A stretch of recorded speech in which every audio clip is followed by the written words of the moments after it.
The gunshot split the silence of the Arizona desert like a crack of thunder, sending a flock of startled birds into the dusky sky. Eliza Patton gripped the edge of the stagecoach seat, her knuckles white as bone against her dusty blue traveling dress. Another shot rang out, followed by the driver's panicked yell and the sickening lurch of the coach as it veered off the road. "Bandits!" a fellow passenger shouted, a portly banker whose face had gone as pale as the desert moon. The stagecoach lurched violently before tipping onto its side with a splintering crash. Eliza was thrown against the opposite wall, her head striking wood. The world spun in a kaleidoscope of pain before darkness claimed her. When consciousness returned, it came in fragments: the smell of dust and gunpowder, distant voices, the weight of the overturned coach pressing against her shoulder. Blood trickled warm and sticky down her temple. Through the shattered window, she could see the other passengers being herded away by men with bandanas pulled over their faces. The banker's hands were raised high, his gold watch and wallet being stripped from him. No one had noticed her yet, trapped inside the overturned vehicle. Her traveling case had burst open in the crash, scattering her meager possessions: the letters from her late father, the small savings that represented her only chance at a new beginning in Oatman. The teaching position waiting for her was now miles away, and everything she owned lay exposed in the dust. A shadow fell across her face. One of the bandits had spotted her. "Well, look what we got here, boys." He reached in, grabbing her arm and yanking her roughly from the wreckage. Pain shot through Eliza's ankle as she was dragged to her feet. Her vision swam, but she forced herself to stand tall despite the terror clawing at her throat. 5 men surrounded her, their eyes hungry above their masks.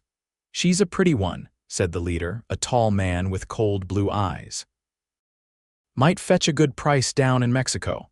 "I have nothing of value," Eliza said, fighting to keep her voice steady. "Take what little money I have and leave me be." The leader laughed, reaching out to grab her chin. "Your money ain't what interests us, miss." A rifle shot cracked through the air and the bandit's hat flew from his head. The men spun around, guns drawn. "I'd step away from the lady if I were you," came a deep voice from behind a nearby outcropping of rock. A tall figure emerged from behind the rocks, rifle aimed and steady. He wore a battered brown Stetson, dust-covered riding clothes, and a determined expression on his sun-weathered face. Despite the distance, Eliza could see his eyes sharp and green as spring grass. "This ain't your business, mister," the bandit leader growled. "I'm making it my business," the stranger replied, moving forward with deliberate steps. 5 against 1 lady doesn't seem sporting. 5 against 1 man ain't sporting either, another bandit sneered, raising his pistol. What happened next unfolded with startling speed. The stranger fired twice more, one bullet striking a bandit's gun hand, the other kicking up dust at the leader's feet. In the confusion, Eliza seized her chance, ramming her elbow into the nearest bandit's stomach and breaking free. "Run." The stranger called to her, firing again to keep the bandits at bay. Eliza stumbled toward the rocks, her injured ankle sending shafts of pain up her leg with each step. Behind her, gunshots exchanged in rapid succession. She found shelter behind a boulder, heart pounding so hard she thought it might burst from her chest. More shots, a cry of pain, then the thunder of hoofbeats as several horses galloped away. Silence fell, heavy and absolute. "Miss, are you hurt?" The stranger's voice was closer now. Eliza peered around the rock to see him walking toward her, rifle lowered. The bandits were gone, save one who lay motionless in the dirt. "I'm fine," she said, though she most certainly was not. Her ankle throbbed, her head ached fiercely, and the realization of how close she'd come to a fate worse than death made her knees weak. He knelt beside her, his gaze assessing her injuries. "You're bleeding." "It's nothing." Eliza tried to stand, only to have her ankle give way beneath her. The stranger caught her before she could fall. "Easy now," he said, his voice gentler than she'd expected from a man of his rough appearance. "Name's Owen Kincaid. Most folks call me Oak." "Eliza Patton," she replied automatically, then stiffened in his arms. "The other passengers, gone with the bandits, I'm afraid. They took the horses too." His expression was grim. "Nearest town is Oatman, about 15 miles northeast. My horse can carry us both." Panic flared in Eliza's chest. Alone in the desert with a stranger, even one who had saved her from bandits, was not a situation any respectable woman should find herself in. "I cannot possibly ride with you, Mr. Kincaid. It would be improper." A ghost of a smile crossed his face. "Madam, with all due respect, propriety isn't going to keep you alive in the desert. Night's coming, and so is a dust storm from the look of those clouds." He nodded toward the horizon where dark clouds were gathering. "I've got a line shack about 2 hours from here." "We can shelter there, then I'll get you to Oatman tomorrow."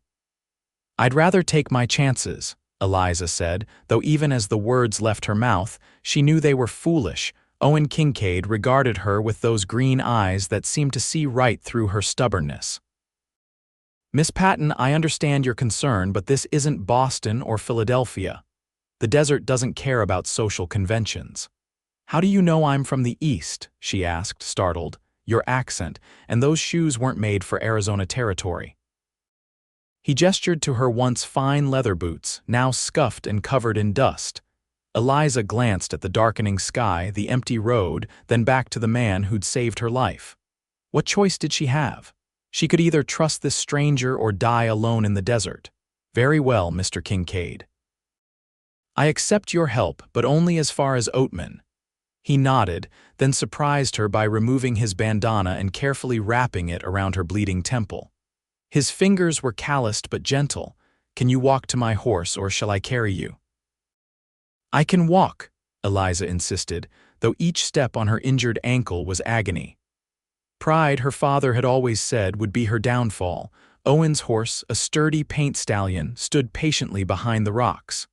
The animal regarded Eliza with intelligent eyes as Owen helped her onto the saddle. "Hold tight," he instructed, mounting behind her. His arms came around her to take the reins, creating an impromptu cage that made Eliza acutely aware of their proximity. She sat rigid, trying to maintain as much space between them as possible on the single saddle. They rode in silence as the desert landscape flowed past, the setting sun painting the rocks and cacti in shades of gold and crimson. Despite her determination to remain alert, Eliza found herself fighting exhaustion. The rhythmic motion of the horse combined with the pain in her head made it difficult to keep her eyes open. "You can lean back, Miss Patton," Owen said after she had nearly fallen forward for the third time. "I promise I won't let you fall." "I'm perfectly fine," she insisted, straightening her spine. He sighed, a sound that seemed to hold years of patience. "Stubborn as a desert mule, your choice, but it's going to be a long ride if you keep fighting sleep and gravity both." As if to prove his point, the horse navigated down a small decline, causing Eliza to slide back against Owen's chest. Too tired to resist any longer, she allowed herself to lean against him, telling herself it was merely practicality, not weakness. The line shack appeared just as the first stars began to prick the darkening sky, a simple one-room structure with a small corral beside it. Owen dismounted first, then reached up to help Eliza down. Her legs nearly buckled when her feet touched the ground, and she had to grip his arms to stay upright. "Easy now," he murmured, supporting her weight. "Almost there." The interior of the shack was spare but clean: a small iron stove, a narrow cot, a rough-hewn table with 2 chairs, and shelves stocked with basic supplies. Owen guided Eliza to a chair before lighting a lantern that cast a warm glow throughout the room. "I need to tend to my horse and bring in your belongings," he said. "Will you be all right for a few minutes?" Eliza nodded, too exhausted to speak. When the door closed behind him, she allowed herself a moment of vulnerability, burying her face in her hands. Everything she'd planned so carefully was in ruins. The teaching position in Oatman might still be waiting, but her savings were gone, scattered in the desert or stolen by bandits. When Owen returned carrying her salvaged traveling case and the saddlebags from his horse, Eliza had composed herself once more. "I managed to find most of your things," he said, setting the case beside her. "The bandits didn't take time to search through the wreckage thoroughly." Hope fluttered in Eliza's chest.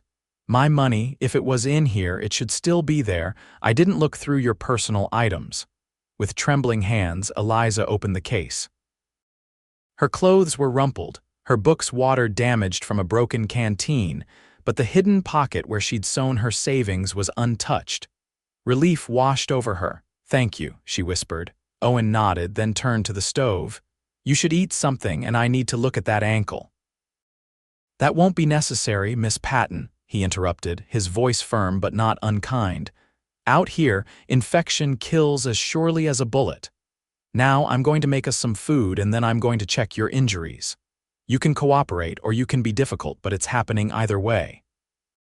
The authority in his tone reminded Eliza of her father, a man who'd brooked no argument when it came to matters of survival. She conceded with a slight nod. Owen proved to be surprisingly competent in the small kitchen space, producing a simple but hearty stew from his supplies. He served her a bowl with a side of hardtack, then sat across from her with his own meal. "What brings a proper Eastern lady to Arizona territory?" he asked after they'd eaten in silence for several minutes. Eliza hesitated, weighing how much to reveal. "I've accepted a position as the schoolteacher in Oatman." His eyebrows rose slightly. "Oatman's a mining town, rough place for a lady teacher. I'm tougher than I look, Mr. Kincaid.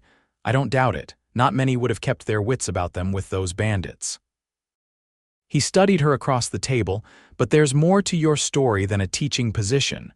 Eliza set down her spoon. "My personal affairs are none of your concern." "Fair enough." He finished his stew and set the bowl aside. "Now about that ankle." Despite her protests, Owen insisted on examining her injuries. His touch remained clinical and respectful as he unwrapped the bandana from her head and cleaned the cut with water and whiskey.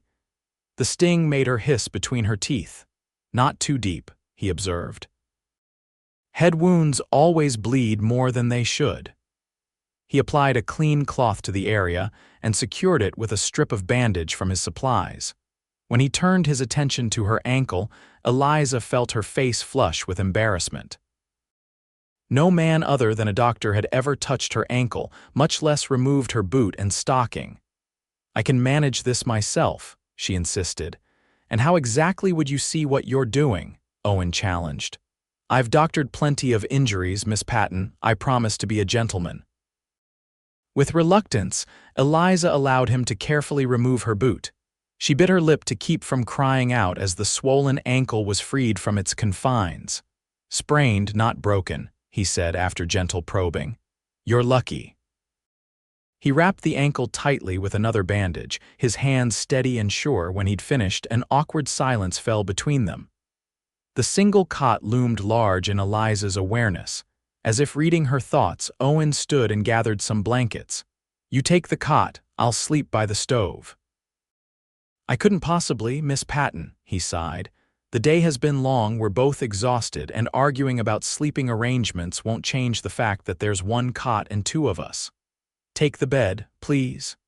Too tired to argue further, Eliza conceded. Owen turned his back, giving her privacy to remove her torn outer dress and loosen her corset enough to breathe comfortably while sleeping.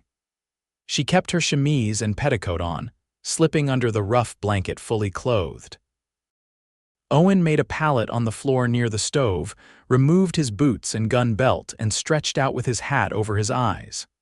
"Mr. Kincaid," Eliza said softly before exhaustion claimed her, "thank you for saving my life today."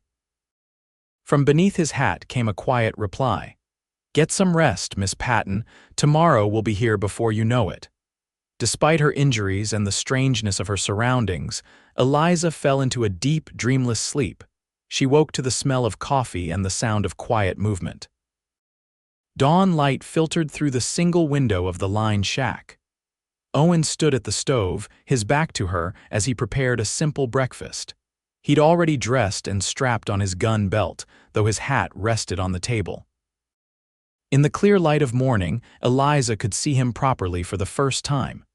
His hair was the color of dark honey, tied back at the nape of his neck. The set of his shoulders spoke of strength earned through years of hard work rather than leisure exercise. When he turned and noticed her watching, she quickly averted her eyes. "Morning," he said. "How's the head?" Eliza gingerly touched the bandage. "Better, thank you." And the ankle? She moved it experimentally, wincing at the stiffness and lingering pain. "It will suffice." Owen brought her a tin cup of coffee, strong and black. "We should reach Oatman by midday if we leave soon. The storm passed us by in the night." While Eliza made herself as presentable as possible with her limited resources, Owen saddled his horse and packed their few belongings. The morning air was cool when they stepped outside, but Eliza knew the heat would build as the sun climbed higher. Once again, she found herself seated before Owen on his horse, though this time she was less resistant to leaning against him when fatigue or pain overcame her pride. They rode through a landscape that would have seemed alien to her just weeks ago when she'd left Philadelphia rocky outcroppings, towering saguaro cacti, and distant purple mountains that never seemed to draw closer no matter how long they rode toward them. "You know these lands well," Eliza observed after Owen had pointed out a hidden spring where they stopped to rest and water the horse. "Been riding this range for nearly 10 years, he replied, refilling their canteens. "Are you a rancher?" A smile tugged at the corner of his mouth. "Among other things. I run cattle on land northeast of Oatman, but I also do some prospecting when the mood strikes. The line shack belongs to my ranch." "And do you have family waiting for you there?" Eliza asked, then immediately regretted the personal question. "No," Owen said simply. "No family, not anymore." Something in his tone discouraged further inquiry, and Eliza respected his privacy as he had respected hers. They remounted and continued their journey in companionable silence.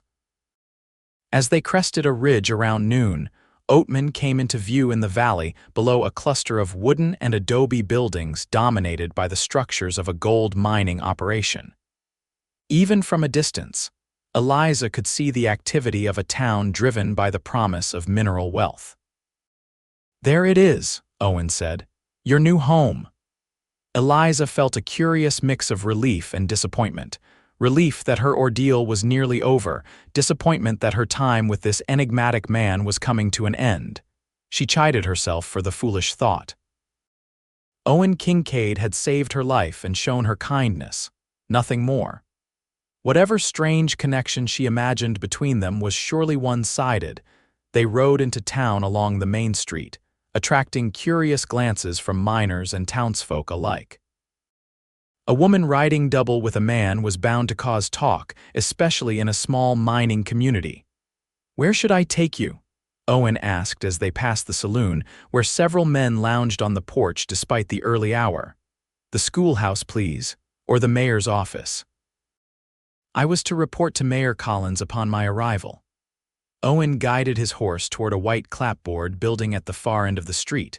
Before they could reach it, a portly man in a well-worn suit stepped out of what appeared to be the general store, his eyes widening at the sight of them. "Miss Patton, is that you?" he called, hurrying toward them. Owen reined in his horse as the man approached. "Yes, I am Eliza Patton," she confirmed. "Mayor Collins." The man introduced himself, looking up at her with concern. "We expected you yesterday. When the stagecoach didn't arrive and word came of a robbery, we feared the worst. As you can see, I survived thanks to Mr. Kincaid's intervention." The mayor's gaze shifted to Owen and his expression changed subtly. "Kincaid, didn't expect to see you in town so soon." "Wasn't planning on it," Owen replied, his voice cooler than Eliza had yet heard it.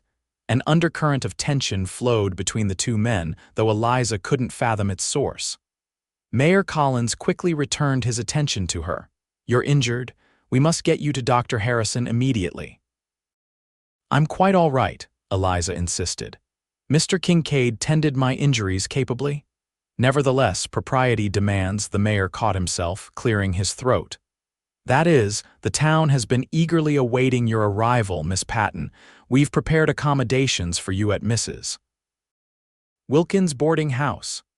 Owen dismounted and lifted his hands to help Eliza down.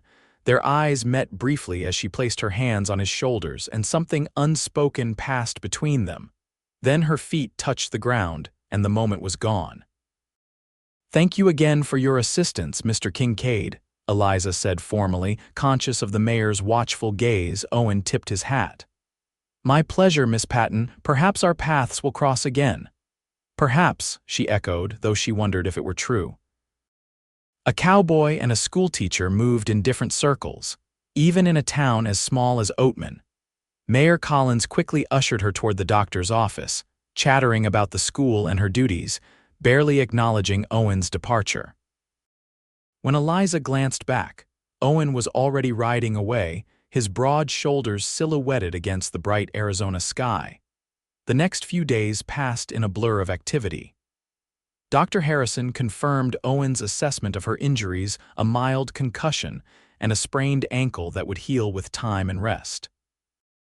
Mrs. Wilkins' boarding house proved comfortable, if sparse, and the widow herself was kind beneath her stern exterior. The school trustees visited, expressing their delight that Eliza had survived the stagecoach robbery and assuring her that classes need not begin until she had fully recovered. Throughout it all, Eliza found her thoughts returning to Owen Kincaid. She told herself it was merely gratitude for his rescue, nothing more. Yet she couldn't help wondering about the man who had shown such capability in the face of danger, such gentleness in tending her wounds, and such honor in respecting her boundaries when circumstances had placed her at his mercy. A week after her arrival in Oatman, Eliza was sitting on the boarding house porch, enjoying the cooler evening air after a stifling day, when Mrs. Wilkins joined her with 2 glasses of lemonade. "You're settling in well," the older woman observed, handing Eliza a glass. "Everyone has been most welcoming," Eliza replied. Mrs. Wilkins sipped her lemonade, her sharp eyes studying Eliza over the rim of her glass. "I heard it was Oak Kincaid who brought you to town." "Yes, Mr. Kincaid saved me from the bandits who attacked the stagecoach." The widow's expression was thoughtful. Not surprised, Oak's always had a way of being where he's needed most. Curiosity got the better of Eliza. "You know him well." "Known him since he first came to these parts, not long after the war.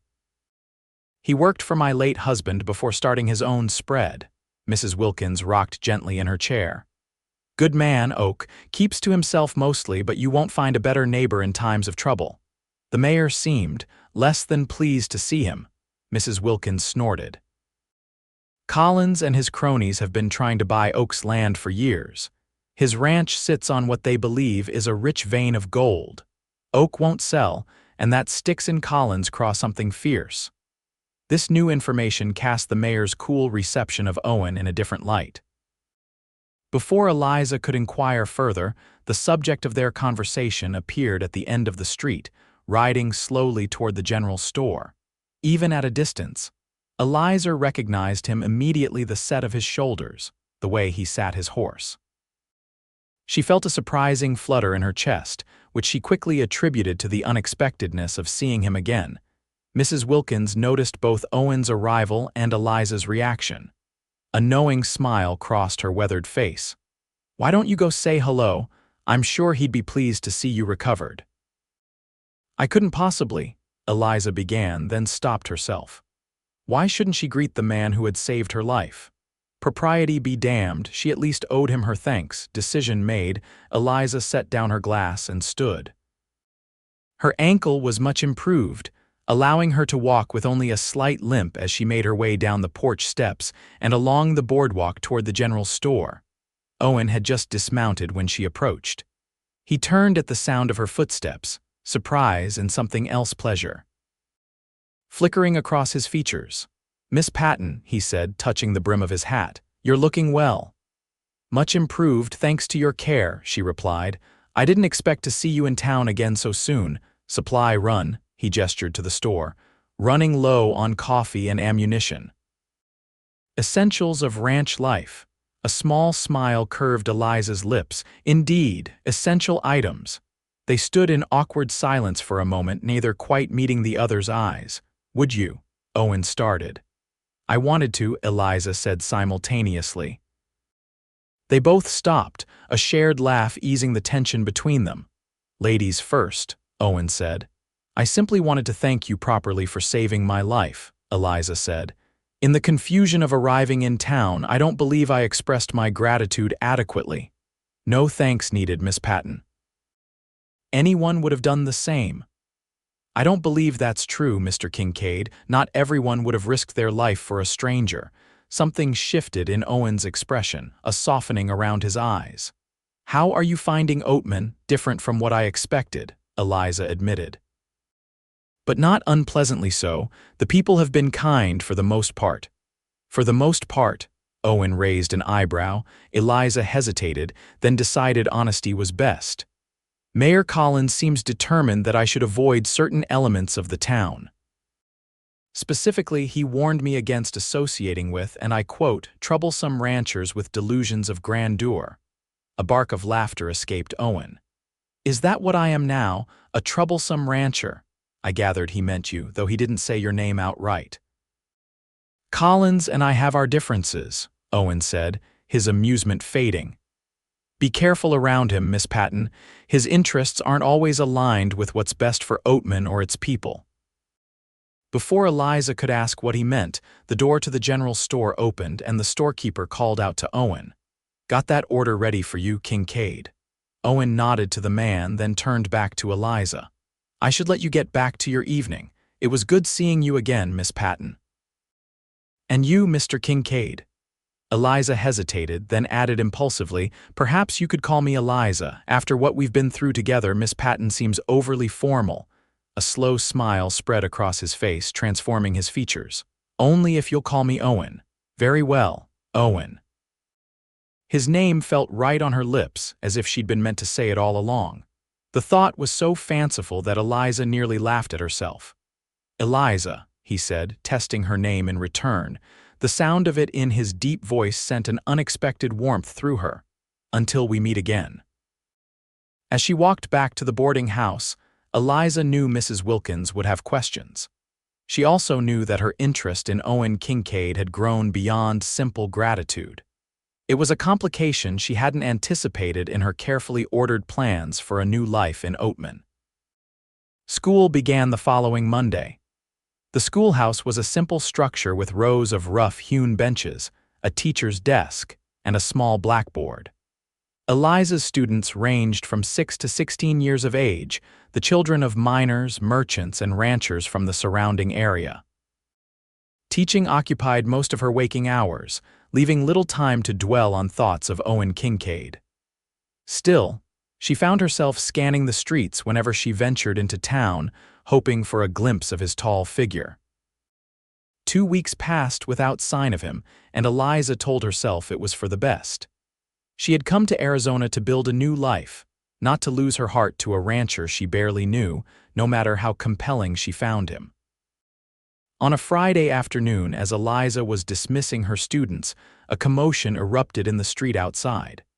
Through the schoolhouse window, she saw a crowd gathering near the bank. Concerned, she hurried to the door just as young Timothy Walsh, the blacksmith's son, came running up the steps. Miss Patton, he cried, his freckled face alight with excitement. There's been a shootout. Mr. Kincaid shot the sheriff. Eliza's heart lurched painfully in her chest. What, Tim? Slow down. What happened? Sheriff Miller tried to arrest Mr. Kincaid for claim jumping, Tim explained breathlessly. Mr. Kincaid said he was lying and they both drew. Sheriff's wounded bad, they say. Without thinking, Eliza rushed past her student and toward the growing crowd. People parted as she approached, perhaps recognizing the fear in her expression. At the center of the gathering, Owen stood with his hands raised, his gun on the ground at his feet. Sheriff Miller lay nearby, being tended by Dr. Harrison, a growing bloodstain on his shoulder. 2 deputies had their guns trained on Owen, whose face was set in grim lines. When his gaze met Eliza's, something flickered in his eyes, regret, perhaps, or resignation. "What's happening here?" Eliza demanded, addressing no one in particular. Mayor Collins stepped forward, his expression grave. "Miss Patton, this is no place for a lady. Please return to the schoolhouse." "I asked what happened," Eliza insisted, ignoring his attempt to dismiss her. "Kincaid here is under arrest for claim jumping and shooting an officer of the law," one of the deputies said. "That's a damn lie," Owen growled. "Miller drew on me first, and I've never jumped a claim in my life." "Language, Kincaid," the mayor admonished, glancing meaningfully at Eliza. "There's a lady present." "Is there evidence of these claims?" Eliza asked, struggling to keep her voice steady.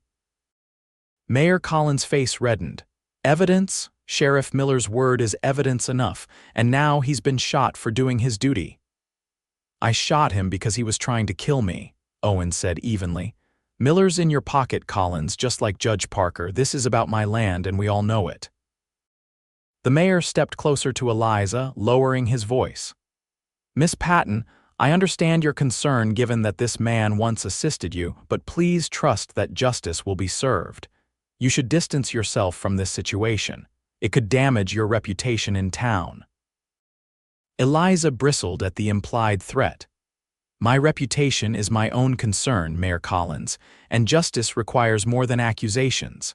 Before Collins could respond, Dr. Harrison spoke up from where he knelt beside the wounded sheriff. "Miller will live. The bullet went clean through his shoulder.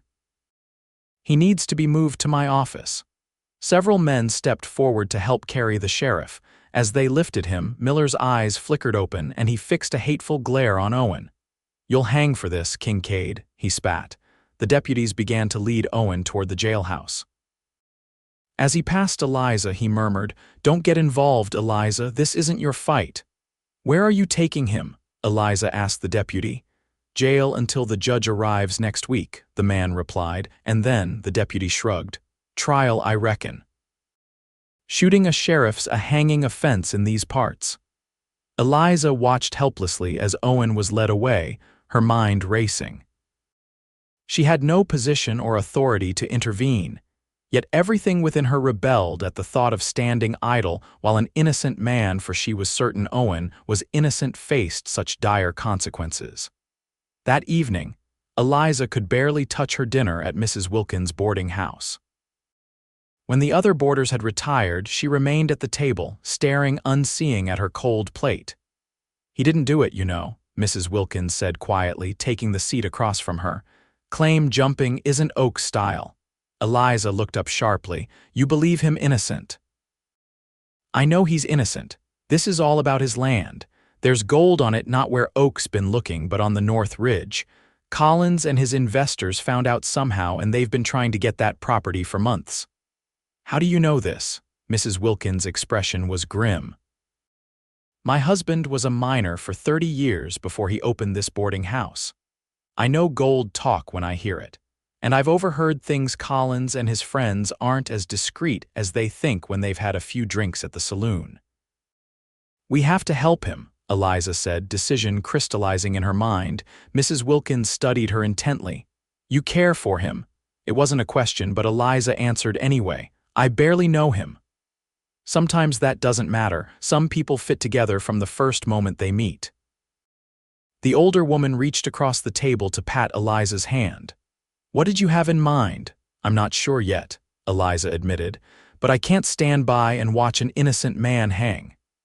The next morning, Eliza went to the jailhouse under the pretext of bringing food for the prisoner.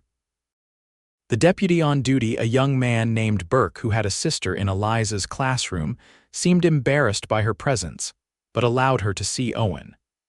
The cell was small and dim, with a narrow cot and a single barred window too high to see through. Owen stood when Eliza entered, surprise evident on his face. "You shouldn't be here," he said. "I brought you some food," Eliza replied, setting a basket on the small table outside his cell. "Mrs. Wilkins' biscuits and ham." Owen stepped closer to the bars, lowering his voice.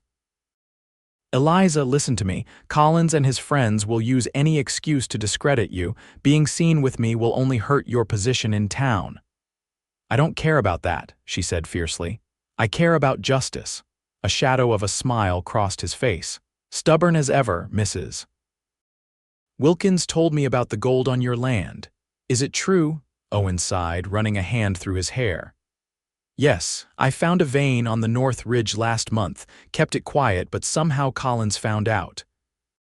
Next thing I know, Sheriff Miller's trying to serve me with papers claiming I've encroached on someone else's claim, a claim that didn't exist 2 weeks ago. What can I do to help? Nothing. The judge arriving next week is in Collins' pocket. A fair trial isn't in my future. Eliza gripped the bars separating them, her knuckles white. There must be something. A higher authority, perhaps, the territorial governor, too far, too slow. Owen covered her hand with his own. The warmth of his touch sent a jolt through her. Eliza, I want you to know the door to the jail opened and Deputy Burke cleared his throat.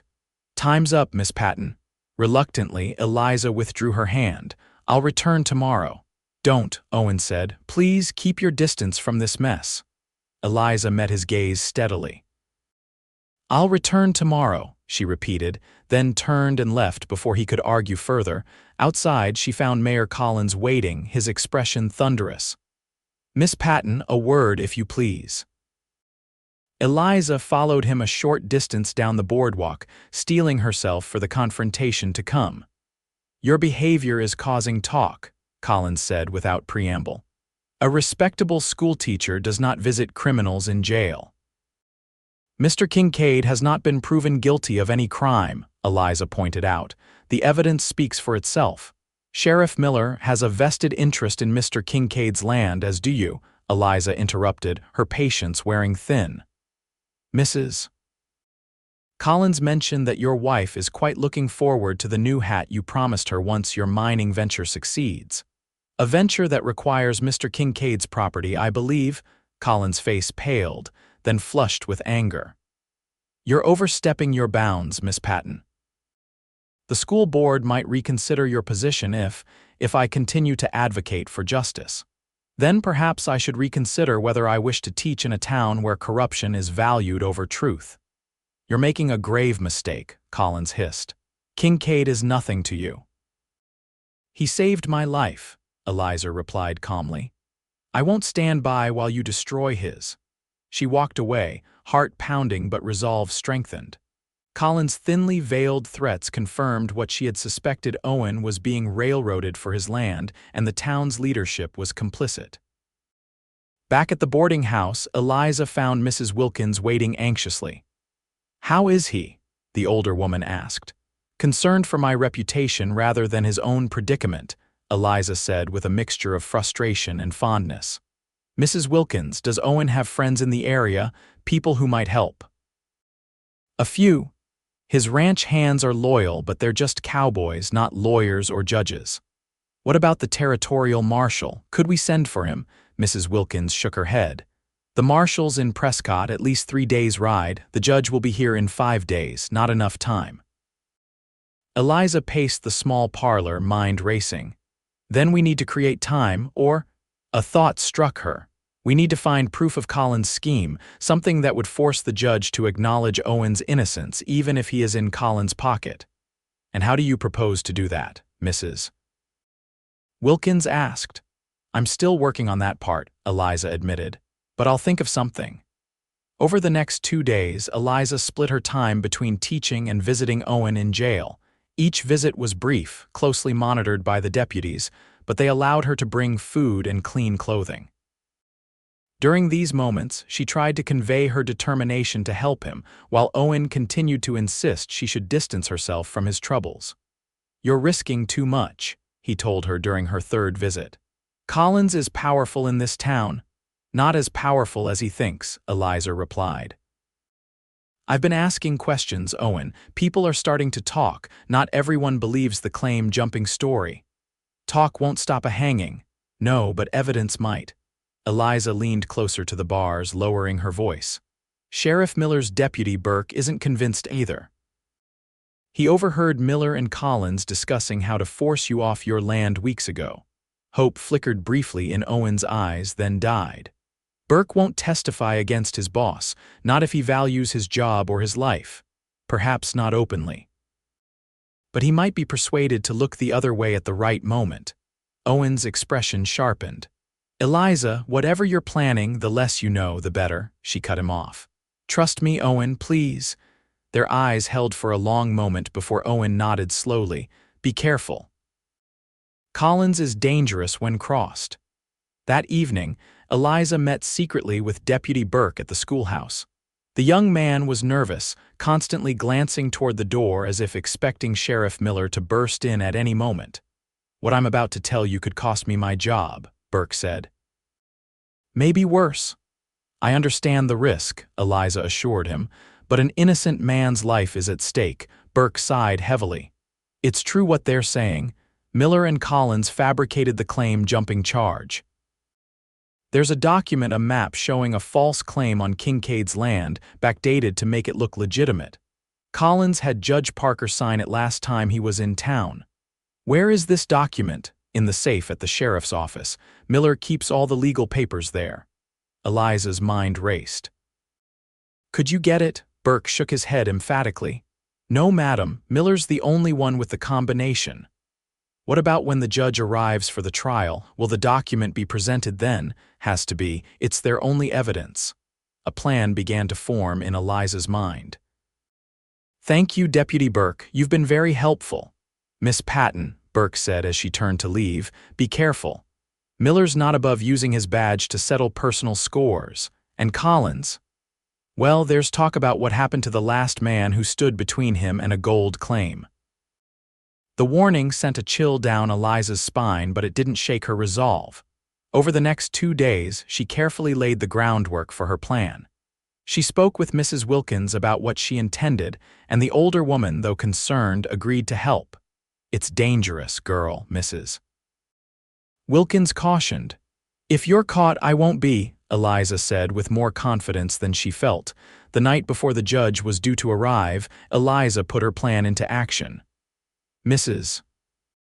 Wilkins created a distraction at the saloon, a small kitchen fire that quickly drew attention from across the street, including the deputies on duty at the jail.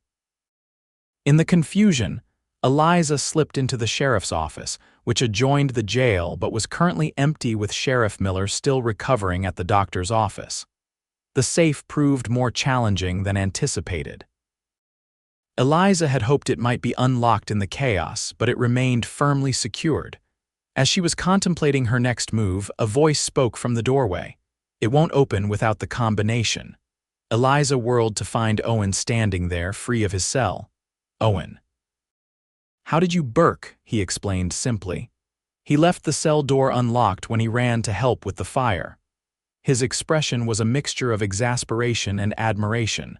This was your plan, breaking into the sheriff's office? Part of it, Eliza admitted. I need the false claim document to prove your innocence. And I need to get out of town before the judge arrives tomorrow. Owen moved to her side, studying the safe. Miller keeps the combination written down in his desk drawer. He doesn't trust his memory. Together, they searched the sheriff's desk, finding a small notepad with numbers scribbled inside the top drawer. Owen quickly worked the combination, and the safe door swung open. Inside were stacks of papers, money, and several guns. Eliza rifled through the documents until she found what she was looking for, a map showing a claim that overlapped with Owen's property, dated 3 months earlier but clearly written on newer paper with fresh ink. This is it, she said triumphantly. Proof of their scheme. It won't matter if I'm not here to defend myself, Owen pointed out. And once they discover I've escaped, they'll send a posse after me. Eliza hesitated, torn between the need to clear Owen's name properly and the immediate danger he faced. We could take this to the territorial marshal in Prescott. That would mean leaving town, Owen said, watching her carefully. Leaving your teaching position, everything you came here for. The weight of the decision pressed on Eliza. She had come to Oatman seeking a new start, a respectable position, stability.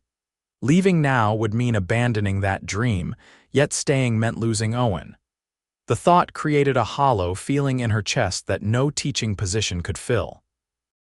"I'll go with you," she said, the words surprising her even as they left her mouth. Owen's eyebrows rose.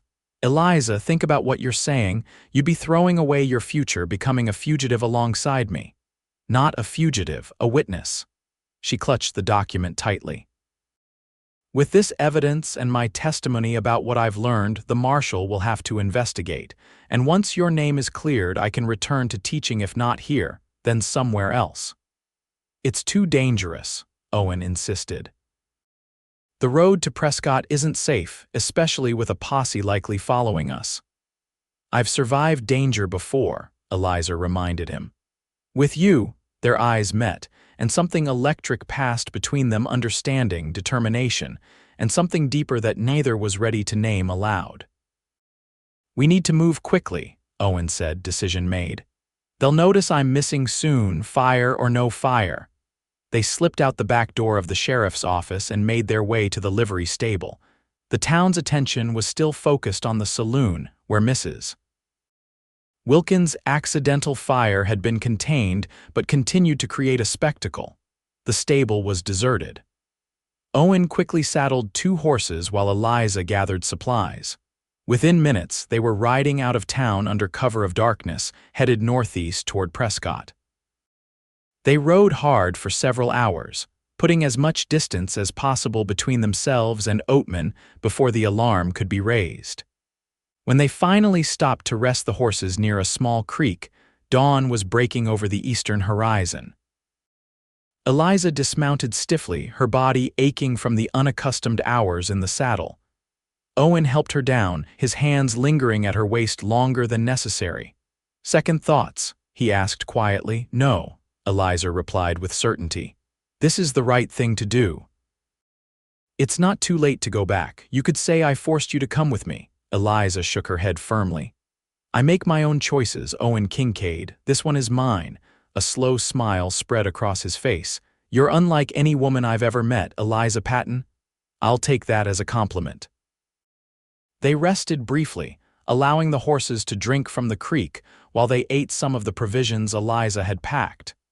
As they prepared to continue their journey, the sound of distant hoofbeats reached them. "Posse," Owen said grimly, mounting quickly. "They're earlier than I expected." Eliza swung into her saddle, heart pounding. "How far to Prescott?" 2 days at this pace, but we can lose them in the mountains ahead." Owen nodded toward the rugged terrain to the north. "I know those trails better than Miller or his men." They rode swiftly, pushing the horses as hard as they dared. The sound of pursuit grew louder, then faded as Owen led them off the main trail and into a narrow canyon. They crossed and recrossed the stream to hide their tracks, finally emerging onto a steep path that wound into the mountains. By midday, they had lost their pursuers, but the difficult terrain had slowed their progress. They stopped in a sheltered grove to rest the exhausted horses. "We'll have to wait here until nightfall," Owen said, scanning the horizon. "They'll be watching the main trails to Prescott." Eliza nodded, too tired to argue. She sank down beneath a juniper tree, massaging her aching legs. Owen busied himself with the horses, removing their saddles and rubbing them down with handfuls of grass. When he finally joined her in the shade, Eliza was fighting to keep her eyes open. Without comment, Owen offered her his canteen and a strip of jerky from his saddlebag. "Thank you," she said, taking a grateful sip of water. They sat in companionable silence for a while, the tension of their escape gradually easing. "Why did you do it?" Owen asked eventually. "Risk everything for someone you barely know," Eliza considered the question carefully. "Because it was right, and because—" She hesitated, then continued with quiet honesty. "Because in the short time I've known you, Owen Kincaid, you've shown more integrity and kindness than most people I've known my entire life." Owen's expression softened. "When I found you after that stagecoach robbery, you were the most stubborn, proud woman I'd ever encountered. 'Don't save me,' you kept saying, even as you could barely stand." Eliza smiled at the memory. "And you said, 'Too late, I already did,'" Owen finished for her. "Little did I know you'd return the favor." Their eyes met, and the air between them seemed to thicken with unspoken feelings. Eliza was acutely aware of how improper their situation was, alone in the wilderness, fleeing from the law, yet she couldn't bring herself to regret it. Owen reached out slowly, his fingers brushing a strand of hair from her face. "Eliza, if we make it through this," a gunshot cracked through the stillness, the bullet splintering the tree bark inches from Owen's head. They both dove for cover as more shots followed. "Found you, Kincaid." Sheriff Miller's voice echoed through the grove. "Surrender now and maybe the lady won't get hurt," Owen cursed under his breath, drawing his pistol. "Stay down," he whispered to Eliza. "They must have split up to search for us." Eliza reached into her pocket, ensuring the document proving Owen's innocence was still safely there. "How many do you think there are?" "From the shots, at least 3, maybe 4. Owen peered around the trunk of the juniper, trying to locate their attackers. Another volley of gunfire forced him back into cover. "You've got nowhere to run," Miller called. "Come out with your hands up, so you can hang me for a crime I didn't commit," Owen shouted back. "I don't think so, Miller," Eliza's mind raced, searching for a way out of their predicament. They were outnumbered and pinned down. Even if they somehow reached their horses, they would be easy targets in the open. "We have to separate," she whispered to Owen. "I'll create a distraction. When they focus on me, you can circle around behind them." "Absolutely not," Owen growled. "I won't use you as bait." "Do you have a better idea?" Before he could answer, a new voice called from the edge of the grove. "Miller, this has gone far enough." Deputy Burke's voice was unmistakable. Eliza and Owen exchanged surprised glances. "Stay out of this, Burke," Miller snapped. "This is your last chance to keep your badge." "I'd rather lose my badge than my conscience," Burke replied. "I've sent a telegraph to the territorial marshal. He knows about the false claim documents." Silence fell as Miller processed this information. "Then you're lying." "Am I?" "Why take the chance? If Kincaid dies, it's murder, not justice. You know it, and I know it." The standoff stretched for long moments. Eliza held her breath, hardly daring to hope that Burke's intervention might save them. Finally, Miller spoke again. "Kincaid, the lady walks out first, unharmed." "Then we talk." Owen shook his head vehemently. "Don't trust him," he whispered, but Eliza was already reaching a decision. "I have the document," she reminded him. "If anything happens to me, Burke knows the truth. This ends today one way or another." Before Owen could stop her, Eliza stood, hands raised. "I'm coming out, Sheriff Miller. I'm unarmed." She stepped from behind the juniper tree, heart pounding but head held high. 4 men stood at the edge of the grove, rifles trained in her direction. Sheriff Miller, his arm still bandaged from Owen's bullet, Deputy Burke looking nervous but determined, and 2 men Eliza recognized as miners from Oatman. "Where's Kincaid?" Miller demanded. "Right here." Owen emerged from cover, his gun pointed steadily at Miller. "Let her go, Miller." "This is between us." The tension crackled like lightning before a storm. No one moved, each man calculating his chances if bullets started flying. "I have proof of your deception," Eliza said into the silence, slowly withdrawing the document from her pocket. "A falsified claim, backdated and forged to steal Mr. Kincaid's land." Miller's eyes narrowed. "That proves nothing." "It proves everything when combined with Deputy Burke's testimony about your conversations with Mayor Collins." Eliza took a step forward, emboldened. "The territorial marshal will be very interested to hear how Oatman's sheriff conspired to frame an innocent man for a non-existent crime." One of the miners lowered his rifle slightly, uncertainty crossing his face. "Is that true, Sheriff?" Miller's expression hardened. "She's lying to protect her lover." "Am I?" Eliza challenged. "Then why did you keep this document locked in your safe instead of filing it properly at the land office in Prescott? Why was it written on paper that wasn't available 3 months ago when it was supposedly created?" The second miner lowered his weapon entirely. "I didn't sign up for this, Miller. Hunting down claim jumpers is one thing. This sounds like something else." Burke stepped forward, placing himself between Eliza and the sheriff. "It's over, Miller. The marshal will be here by tomorrow." Whatever Collins promised you, it's not worth hanging for. For a moment, Eliza thought Miller might shoot them all, his face contorted with rage, his trigger finger twitching. Then, slowly, the fight seemed to drain out of him. He lowered his rifle.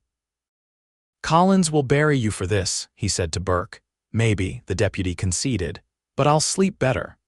The tension broke like a fever. The miners immediately backed away, wanting no part in the aftermath. Burke took Miller's weapon, then turned to Owen. "You're still under arrest until this is sorted properly," he said. "But I give you my word you'll get a fair hearing when the marshal arrives." Owen lowered his gun cautiously. "And Miss Patton, free to go," Burke assured him. "Though I'd suggest you both return to Oatman with us. It'll look better than if we have to bring you in." Eliza moved to Owen's side, relief washing over her. "It's over," she murmured. "Not quite," Owen replied softly, "but it's a start." They rode back to Oatman with Burke, Miller, and the reluctant miners, arriving just as word spread that the territorial marshal was expected the following day. The town buzzed with speculation and rumor as Eliza was escorted to Mrs. Wilkins' boarding house, and Owen was returned to his cell, though with considerably more dignity than before. Mayor Collins was conspicuously absent, having apparently departed on urgent business in Prescott upon hearing of the marshal's impending arrival. The next morning, Marshal James Thornton arrived with 2 deputies. A stern man with a reputation for fairness, he listened to all sides of the story, examined the evidence Eliza provided, and interviewed witnesses including Deputy Burke and Mrs. Wilkins. By afternoon, he had reached his conclusion. Owen was released from custody, Sheriff Miller was placed under arrest for conspiracy and abuse of authority, and a warrant was issued for Mayor Collins' arrest. "The territorial governor will be most interested in this case," Marshal Thornton told them as Owen walked free from the jailhouse. "Gold has a way of corrupting men's souls, but justice must prevail if these territories are ever to become proper states." Eliza waited outside, her heart racing as Owen emerged into the sunlight. Their eyes met across the dusty street, and a smile broke across his face, the first true, unguarded smile she had seen from him. He crossed to her in long strides, stopping just short of taking her in his arms, mindful of the curious onlookers. "It seems I owe you my life, Miss Patton," he said formally, though his eyes conveyed much more. "I believe we're even now, Mr. Kincaid," she replied, struggling to maintain her composure when all she wanted was to throw propriety to the wind. Mrs. Wilkins appeared at Eliza's elbow, her sharp eyes taking in the situation. "Why don't you both come inside for some refreshment? You've had quite an ordeal." In the privacy of Mrs. Wilkins' parlor, with the older woman discreetly occupied in the kitchen, Owen finally allowed himself to take Eliza's hands in his. "I don't know how to thank you," he said quietly. "You already did long ago," Eliza reminded him. "When you saved me from those bandits. That was different. I was just doing what any decent man would do." "As was I," Eliza countered. "Any decent person would have fought against such injustice." Owen's thumb traced circles on the back of her hand, sending shivers up her arm. "Most decent people wouldn't have risked their reputation, their career, and their life for a near stranger." Eliza met his gaze steadily. "Perhaps you're not as much a stranger as you think." Something shifted in Owen's expression, a vulnerability replacing his usual guarded look. "Eliza, these past days have shown me what kind of woman you are: brave, principled, stubborn as the day is long." A smile touched his lips. "I've never met anyone like you, and I find myself reluctant to return to my ranch alone." Eliza's heart quickened. "What are you saying, Owen?" "I'm saying that life is unpredictable and often short in these territories. When you find someone who matches your spirit, who challenges you and stands beside you in danger." He took a deep breath. "I'm asking if you might consider visiting my ranch. Getting to know me properly with no bandits or corrupt officials between us." A slow smile spread across Eliza's face. "Mr. Kincaid, are you courting me?" "I believe I am, Miss Patton, assuming you're amenable." "I might be persuaded," Eliza said, trying for primness but failing as her smile widened, though I do have responsibilities to my students. The school term ends in 3 weeks, Owen pointed out. Perhaps you could visit then. My ranch is only half a day's ride from town. The prospect of seeing Owen's home, of having time to explore whatever was growing between them without the pressure of danger or public scrutiny, filled Eliza with anticipation. I would like that very much, she said softly. Owen's smile was like sunrise breaking over the mountains. Then it's settled. Mrs. Wilkins chose that moment to return with a tray of lemonade and cookies, though her knowing smile suggested she had deliberately given them time alone. The conversation turned to more general topics: the fate of Mayor Collins, the appointment of Deputy Burke as acting sheriff, and the future of Oatman now that its leadership had been exposed as corrupt. When Owen finally took his leave, promising to return the following Sunday to escort Eliza to church services, she stood on the porch watching him walk toward the livery stable. For the first time since arriving in Arizona territory, Eliza felt truly at home. The next 3 weeks passed in a pleasant rhythm. Eliza taught her classes with renewed enthusiasm, and the townspeople, many of whom had been intimidated by Collins and Miller, showed her new respect for her role in exposing the corruption. On Sundays, Owen rode into town for church services, afterward escorting Eliza on proper walks through town, or joining her for dinner at Mrs. Wilkins' boarding house. They learned about each other in these quiet moments: Owen's history as a Union soldier who had come west seeking a fresh start after the war, Eliza's life in Philadelphia as the daughter of a professor who had encouraged her independence despite society's constraints. They discovered shared values, complementary temperaments, and an undeniable attraction that grew stronger with each meeting. When the school term ended, Eliza found herself packing an overnight bag with nervous excitement. Mrs. Wilkins had agreed to chaperone the visit to Owen's ranch, preserving Eliza's reputation while allowing her to see the place that meant so much to him. The ranch exceeded Eliza's expectations. Situated in a valley with mountains rising behind it, the main house was modest but well built, surrounded by corrals, a barn, and bunkhouses for the ranch hands. A small creek ran through the property, feeding a garden that produced surprisingly lush vegetables given the arid landscape. "It's beautiful," Eliza said as Owen showed her around, Mrs. Wilkins following at a discreet distance. "It's home," Owen replied simply. "Took 7 years to build it to this point, started with nothing but a tent and 20 head of cattle. And now 400 cattle, 12 horses, and enough land to expand further." Pride showed in his voice. "The gold vein is a recent discovery. I wasn't even looking for it, just happened upon it while tracking a mountain lion that had been preying on the herd." As they walked toward the creek, Mrs. Wilkins tactfully announced her intention to rest on the porch, giving them a measure of privacy within sight of the house. They sat on a boulder beside the burbling water, watching the play of light through the cottonwood leaves overhead. For a long moment, neither spoke, content in each other's company. "I've been thinking," Owen said finally, picking up a small stone and turning it in his fingers. "This land has always felt too big for one man, too empty." Eliza's heart skipped a beat, but she remained silent, sensing he had more to say. "When those bandits attacked your stagecoach, I was riding back from Prescott. Wasn't even planning to take that route, but something, call it instinct, made me change course." He glanced at her. "I've never been one to believe in fate or providence, but meeting you, it feels like more than chance." "I know what you mean," Eliza said softly. "Sometimes it seems as though our lives were always moving toward that moment on the desert road." Owen tossed the stone into the creek, watching the ripples spread outward. "I'm not a man of fancy words, Eliza, but I know what I feel. These past weeks, getting to know you properly, have been the happiest of my life." He turned to face her fully, taking her hand in his. "I had a whole speech planned, but now that the moment's here, it seems simpler to just ask. Would you consider becoming my wife?"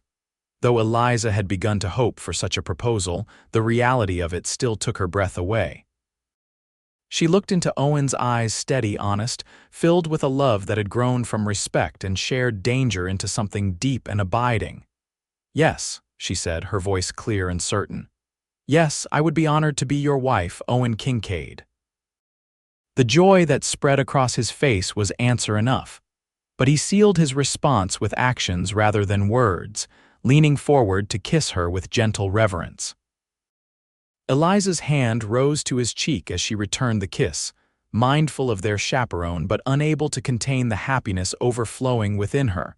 When they finally parted, Owen rested his forehead against hers. "I love you, Eliza Patton. Have since you stood in that desert, injured and exhausted, telling me not to save you." Eliza laughed softly. "And I've loved you since you said it was too late, you already had." They were married 2 weeks later in Oatman's small church with Mrs. Wilkins standing as Eliza's matron of honor and Deputy Burke, now permanently appointed as sheriff, as Owen's best man. The entire town turned out for the ceremony, many still grateful for the couple's role in exposing the corruption that had gripped Oatman for too long. Eliza wore a simple white dress ordered from Prescott, with desert wildflowers in her hair instead of a veil. Owen looked uncommonly handsome in a new black suit, his usual Stetson replaced by a bowler for the occasion. When they spoke their vows, their voices were clear and unwavering, their eyes never leaving each other's faces. The territorial marshal returned for the wedding, bringing news that Mayor Collins had been arrested in California while attempting to flee to Mexico, and that a new election would be held in Oatman to select honest leadership. He also brought a wedding gift, official documentation confirming Owen's ownership of the disputed land, signed by the territorial governor himself. After a modest reception at Mrs. Wilkins' boarding house, Owen and Eliza departed for their honeymoon a week at a hotel in Prescott, far from the demands of the ranch or the curious eyes of Oatman. There, they discovered each other fully, their passionate natures finding perfect harmony in the privacy of their marriage. When they returned to the ranch, Eliza set about making it a true home. She planted more flowers in the garden, arranged her books beside Owen's on the shelves, and hung curtains in windows that had known only bare glass. The school board in Oatman had offered to hold her position for the following term, but Eliza declined, choosing instead to focus on her new life as Mrs. Kincaid. By the following spring, they had established a comfortable rhythm to their days. Owen worked the ranch with his men, while Eliza managed the household, tended the garden, and began offering reading lessons to the children of nearby ranchers who had no access to Oatman's school. The gold mine, properly registered and legally secured, provided additional income that allowed them to improve the ranch house and expand their holdings. One evening, as they sat on the porch watching the sunset paint the mountains in shades of purple and gold, Eliza rested her head on Owen's shoulder with a contented sigh. "Happy?" he asked, his arm around her waist. "Completely," she replied. "Though I was thinking about how differently our lives might have turned out if those bandits hadn't attacked my stagecoach that day. Or if I hadn't ridden that way," Owen added. "One different choice and we might never have met." "I like to think we would have found each other somehow," Eliza said. "Some connections are too important to leave to chance." Owen pressed a kiss to her temple. "Speaking of connections," his hand slid to rest gently over her stomach where the first signs of their child had begun to show. "Have you thought more about names?" Eliza covered his hand with her own.